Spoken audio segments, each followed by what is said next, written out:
Bismillahirrahmanirrahim. Assalamualaikum warahmatullahi wabarakatuh. Halo semuanya, nama saya Vina dari Tadris Biologi semester 3 dari kampus IAIN Palangkaraya.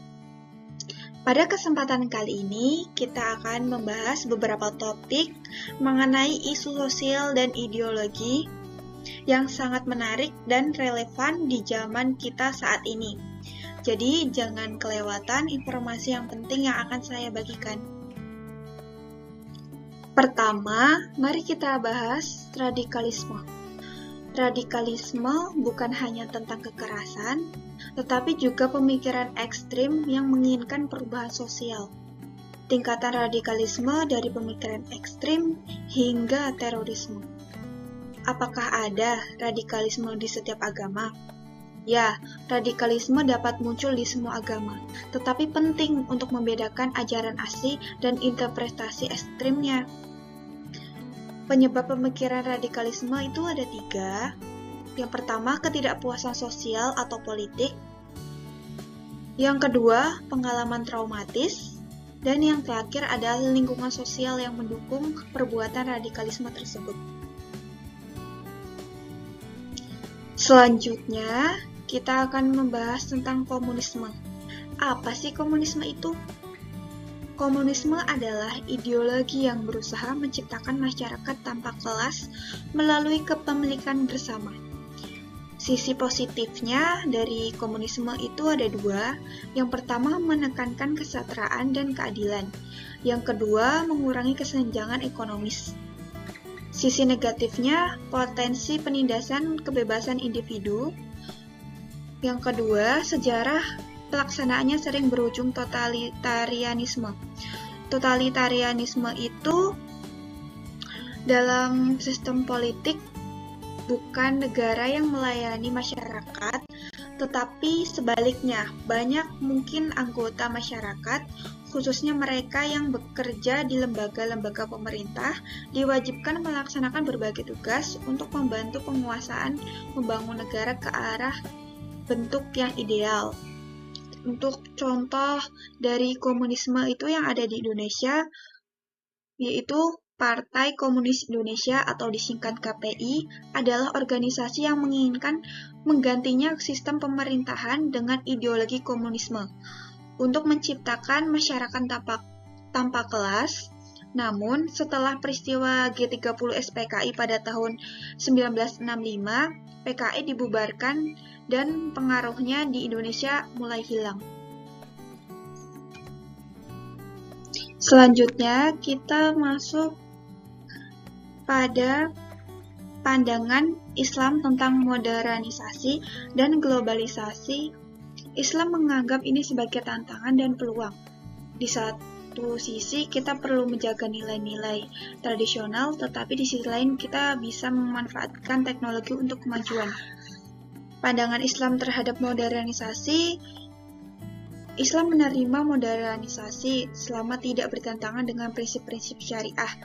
Modernisasi dianggap sebagai alat untuk meningkatkan kualitas hidup, mengembangkan ilmu pengetahuan, dan memajukan masyarakat. Namun, umat Islam diharapkan tetap menjaga nilai-nilai norma dan etika yang diajarkan. Pandangan Islam terhadap globalisasi, Islam memandang globalisasi sebagai kesempatan untuk mempromosikan kerjasama antar bangsa, pertukaran budaya, dan pemahaman yang lebih baik antar umat beragama. Namun, penting untuk memastikan bahwa nilai-nilai Islam tidak tergerus oleh budaya asing dan bahwa keadilan sosial serta hak asasi manusia tetap diutamakan. Selanjutnya kita masuk ke ada namanya sekularisme. Apa sih sekularisme itu? Ini adalah pemisahan antara institusi agama dan negara untuk menjaga kebebasan beragama. Menurut saya pribadi, saya menolak adanya sekularisme karena formalitas syariat Islam di Indonesia didasarkan pada kekhawatiran bahwa penerapannya dapat melanggar prinsip sekularisme dan menimbulkan diskriminasi terhadap kelompok-kelompok non-Muslim. Selain itu, terdapat kekhawatiran bahwa penerapan syariat dapat mengancam keberadaan budaya dan harmoni sosial di masyarakat, terutama di Indonesia.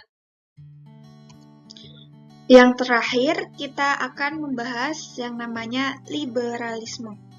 Ini adalah ideologi yang menekankan kebebasan individu dan hak asasi manusia.